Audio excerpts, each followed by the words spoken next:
Bonjour et bienvenue sur bossethemath.com. Dans cette vidéo, je vais t'expliquer comment calculer une probabilité quand une variable aléatoire suit une loi normale de paramètres mu et sigma. Alors, on va commencer par un bref rappel de cours et ensuite je te montre directement sur des petits exercices comment on calcule ce type de probabilité quand on a une loi normale. A tout de suite! Alors, on commence par quelques rappels de cours.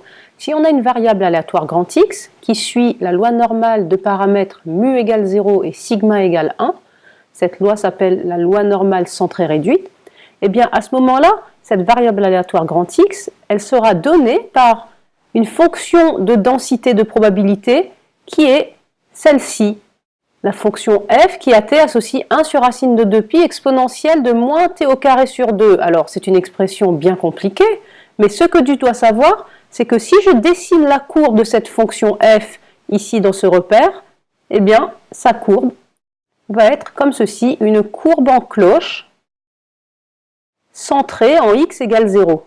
Ça s'appelle la courbe de Gauss. Alors il y a quelque chose de primordial que tu dois savoir sur cette courbe de Gauss, c'est que l'aire totale sous cette courbe est égale à 1. Et donc, par conséquent, si je m'intéresse uniquement à l'aire sous la courbe, mais l'aire dans la partie droite, eh bien, cette aire sera la moitié de 1, c'est-à-dire 0,5.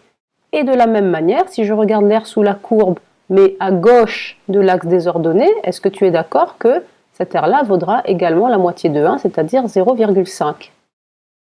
Alors maintenant, si ma variable aléatoire grand X suit la loi normale avec comme paramètres mu et sigma, eh bien, sa fonction de densité, elle est encore plus compliquée que la précédente, c'est inutile de la connaître. En revanche, ce que tu dois savoir, c'est que si on dessine sa courbe, eh bien, c'est encore une courbe en cloche comme ceci. Et ce qui est intéressant et que tu dois bien comprendre, c'est qu'elle est centrée en mu. Et comme tout à l'heure, la propriété à connaître, c'est que l'aire totale sous cette courbe de Gauss est égale à 1. Et par moitié droite ou moitié gauche, on a 0,5 à gauche et 0,5 à droite, comme R sous la courbe. Je te propose de traiter directement un exercice afin de voir comment on calcule ces probabilités. Alors ici, la variable aléatoire grand X suit la loi normale d'espérance 15, donc ça en fait c'est le paramètre mu, et d'écart type sigma qui vaut 4. On te demande de calculer des probabilités. La première, c'est la probabilité que x soit entre 10 et 20. Alors tu vois que les symboles ici, on a un symbole de strictement inférieur et ici un symbole de inférieur ou égal. Mais en fait, ça n'a aucune importance quand on fait des lois normales. Donc, mon premier réflexe, c'est que je dessine ma courbe de Gauss, ma courbe en cloche, et je la centre en mu qui vaut 15. À ce moment-là, la probabilité qu'on me demande, la probabilité que x soit entre 10 et 20, eh bien, je place 10 et 20 sur mon axe des abscisses. Okay, 10 est avant 15, 20 est après 15. Et cette probabilité, en fait, c'est l'aire qui est sous la courbe entre 10 et 20. Pour la calculer, eh bien, je prends ma calculatrice. Sur la calculatrice TI, on va ici dans le menu Distrib. Donc on fait seconde var et on choisit le menu numéro 2, normal FREP. À ce moment-là, dans borne inférieure et borne supérieure, eh bien, comme je veux la probabilité que x soit entre 10 et 20, eh bien, je mets mes deux bornes et je vais mettre ici les paramètres mu et sigma. Alors mu était égal à 15 dans mon exercice et sigma était égal à 4. Je fais coller et je fais entrer et voici mon résultat. Donc si je veux arrondir par exemple à deux chiffres après la virgule, c'est-à-dire au centième, eh bien, ça va me faire 0,79.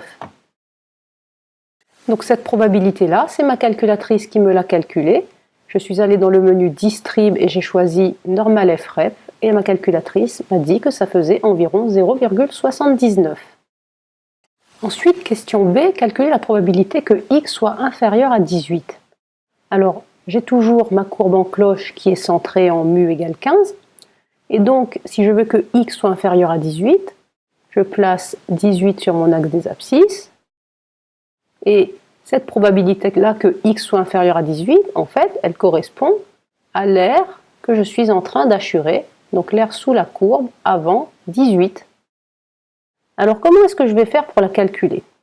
Le problème, c'est que ma calculatrice, avec le menu normal FREP, elle calcule la probabilité que x soit entre deux valeurs. Donc voici ce qu'on va faire. On va la décomposer en deux, cette aire-là.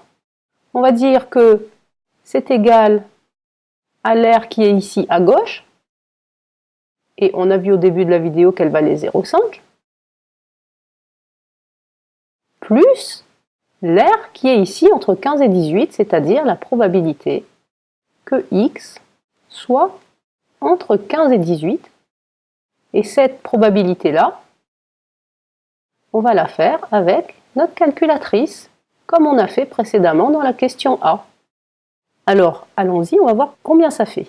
Je tape directement 0,5 plus la probabilité que x soit entre 15 et 18. Donc je vais dans seconde var, je choisis le menu numéro 2, normal FREP, et là, je veux comme borne inférieure et supérieure 15 et 18. Mu et sigma sont toujours égaux à 15 et 4. Je colle, je fais entrer et j'ai directement mon résultat. Si j'arrondis à deux chiffres après la virgule, cela me fera environ 0,77. Je peux reporter mon résultat et écrire que la probabilité que x est inférieur à 18 vaut environ 0,77 d'après ce que je viens de faire sur ma calculatrice. Enfin, question C, je veux calculer la probabilité que x soit supérieur ou égal à 24. Alors comme d'habitude, comme x suit la loi normale avec mu égale 15, je dessine ma courbe en cloche, je centre en mu égale 15, et je veux que x soit supérieur à 24, donc 24 c'est après 15. Je le place donc sur l'axe des abscisses, et la probabilité que x soit supérieur à 24 correspond à l'aire sous la courbe ici, après 24. Comment vais-je faire pour la calculer en sachant que ma calculatrice, avec le menu normal FREP, calcule la probabilité que x soit entre deux nombres uniquement? Eh bien, je vais passer par l'aire totale qui est à droite, ici, qui vaut 0,5. D'accord? Donc je vais dire que cette probabilité, elle vaut 0,5, moins l'aire qui est ici entre 15 et 24, qui est donc la probabilité que x soit entre 15 et 24. Et cette probabilité-là, comme je suis entre deux nombres, eh bien, je vais pouvoir la calculer grâce à ma calculatrice.